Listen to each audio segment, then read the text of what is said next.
BCCI अध्यक्ष सौरव गांगुली को लेकर के अब उनका सपना दरअसल चकनाचूर होते हुए नजर आ रहा है। वो कह रहे हैं, वो चाहते हैं कि बीसीसीआई के अध्यक्ष बने रहे, लेकिन अब नामांकन जो है वो रोजर बिन्नी करने वाले 1983 वर्ल्ड कप की टीम के विजेता। लेकिन नया चेहरा कौन है जो बीसीसीआई की कमान संभालेगा? क्योंकि चर्चाएं लगातार जरूर पड़ती कि ये किसे जिम्मेदारी दी जाए, लेकिन रोजर बिन्नी का नाम सामने आया। 1983 में वर्ल्ड कप का हिस्सा भी ये रहे, कई बड़े मैच भी खेल चुके हैं। लेकिन अब जो तस्वीरें सामने आ रही है वो भी आपको दिखाते हैं। ग्राफिक्स भी आप देखिए चारों। बिल्कुल, तो ग्राफिक्स के जरिए समझाते हैं कि आखिर क्यों सौरव गांगुली का जो सपना है वो चकनाचूर हो रहा है। दादा पर दमदार सियासत, सौरव गांगुली को बड़ा झटका लगा है। भाई अगर इस झटके के बाद अगर हम बात करें तो बयानबाजी भी सामने आई। रोजर बिन्नी बनेंगे बीसीसीआई के नए अध्यक्ष, ये अब लगभग तय हो चुका है, क्योंकि अब निर्विरोध चुने जाएंगे, ऐसा कहा जा रहा है चारों। बिल्कुल, 1983 वर्ल्ड कप टीम के सदस्य रहे हैं रोजर बिन्नी, जिनका अब अध्यक्ष बनना लगभग तय माना जा रहा है। भाई रोजर ने भारत के लिए 27 टेस्ट खेले, 72 वनडे मैच खेले। उन मुकाबलों में भी इन्होंने प्रदर्शन जो है बेहतरीन किया था। लेकिन अब आगे कमान ये कैसे संभालेंगे, क्योंकि आज के दिन देखिए बातचीत भी हम करेंगे। हमारे स्पोर्ट्स एडिटर होंगे, हमारी सहयोगी मीनाक्षी होंगी, जो चर्चा करेंगी कि आखिर आगे बीसीसीआई की कमान ये कैसे संभालेंगे। लेकिन प्रतिक्रिया क्या ये पूरे मामले पर, पहले वो भी आप सुन लीजिए। अभी तक जो नॉमिनेशन हुए हैं वो प्रेसिडेंट के लिए मिस्टर रोजर बन्नी का, वाइस प्रेसिडेंट के लिए मेरा, सेक्रेटरी के लिए जय साय का और ट्रेजरर के लिए आशीष सेलार का, ज्वाइंट सेक्रेटरी के लिए मिस्टर सैकिया का और गवर्निंग काउंसिल आईपीएल के लिए मिस्टर अनुराग ठाकुर का और जो हमारे पहले थे उसके लिए अरुण धूमल का आईपीएल के लिए, गवर्निंग काउंसिल के लिए, और मिक्की डालमिया का, अभिषेक डालमिया का, और एपेक्स काउंसिल के लिए जो है वो जो पहले हमारे आईपीएल गवर्निंग काउंसिल में थे नॉर्थ ईस्ट से, मैमून, उनका हुआ है। तो अभी तक ये नॉमिनेशन आए। देखिए ये तो इलेक्शन चुनाव प्रक्रिया है, इसमें कोई भी कुछ भी हो सकता है, लेकिन ऐसे उम्मीद लगती नहीं। आईसीसी का तो 18 तारीख एजीएम में तय होगा, कौन रिप्रेजेंटेटिव होगा, क्या होगा, उसमें तय होगा। नहीं, जब यहाँ इलेक्ट हो जाएंगे तो वहाँ छोड़ना पड़ेगा। देखिए संस्था को चलाने के लिए बहुत अच्छी चीज है अगर हम सहमति से लोगों का जो है चयन हो जाए, चुनाव हो जाए, इससे बढ़िया कोई बात नहीं। और हमारे साथ हमारे न्यूज रूम में मौजूद हैं हमारे सहयोगी रवीश बिष्ट। देखिए जिस तरीके से एक ये बड़ा फैसला, दरअसल सौरव गांगुली जिनको ये झटका लगते हुए, पहले ये कहा गया कि आईसीसी के चेयरमैन बनाए जा सकते हैं, वहां जा सकते हैं, लेकिन अभी भी वो फैसला जो है डगमगाया हुआ है। और ऐसे में अब ये कि वो बीसीसीआई के अध्यक्ष के लिए नामांकन भी नहीं करने वाले, रोजर बिन्नी नामांकन करने वाले, फिर वो चुन लिए जाएंगे क्या?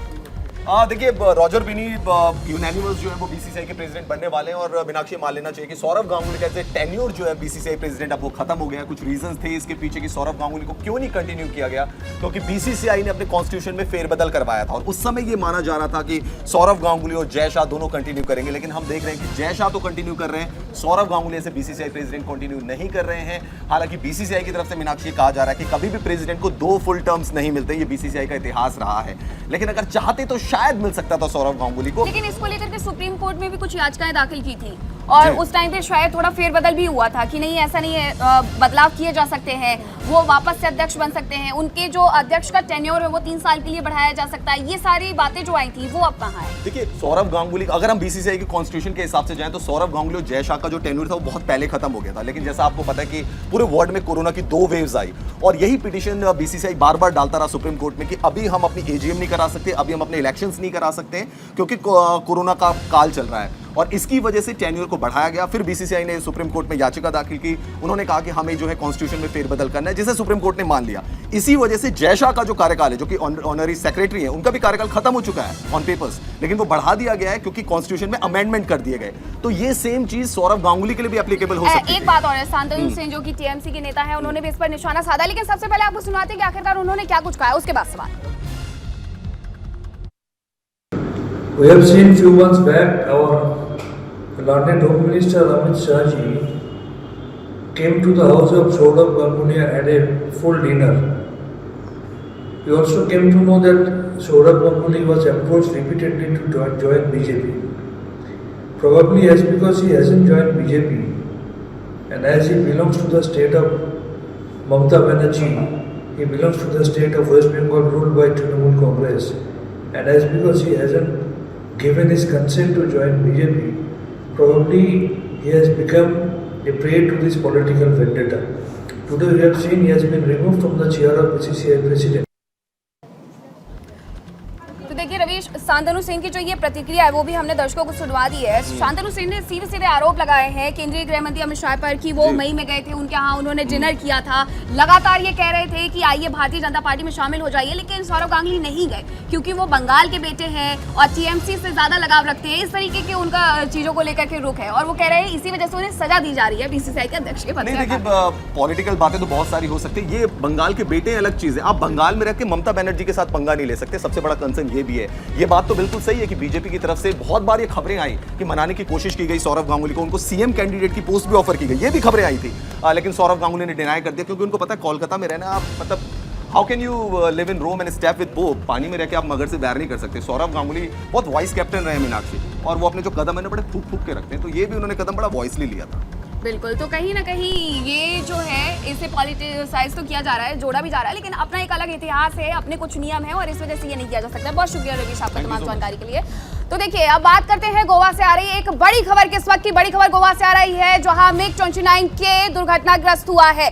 बड़ी खबर गोवा में जहां ये बड़ा हादसा हुआ है। गोवा तट पर समुद्र के ऊपर दुर्घटनाग्रस्त हुआ विमान, तकनीकी खराबी के कारण यह हादसा हुआ है कहा जा रहा है। हादसे में पायलट फिलहाल घायल, पायलट की हालत अभी स्थिर बताई जा रही है और घटना की जांच के आदेश भी अब जारी किए गए। मीनाक्षी, बिल्कुल, तो तकनीकी खराबी के कारण यह हादसा हुआ है और ये कोई पहली बार नहीं है जब इस तरीके का हादसा हुआ है, क्योंकि इसके पहले भी मिग 29 में इस तरीके की खराबी के बाद ये हादसा। और हालांकि इसमें अच्छी बात ये रही है कि जो पायलट है वो उनकी हालत स्थिर है, वो सुरक्षित है और गोवा में ये जो घटना हुई है उसके जांच के आदेश भी दे दिए गए हैं कि आखिरकार ये जो घटना है वो कैसे घटित हुई है, क्या इसके पीछे की वजह रही है, ये सारी जांच जारी। देखिए बिल्कुल एक ये बड़ा हादसा, लेकिन अब बात करेंगे अगली खबर की। गोवा के तट पर तो यह हादसा हुआ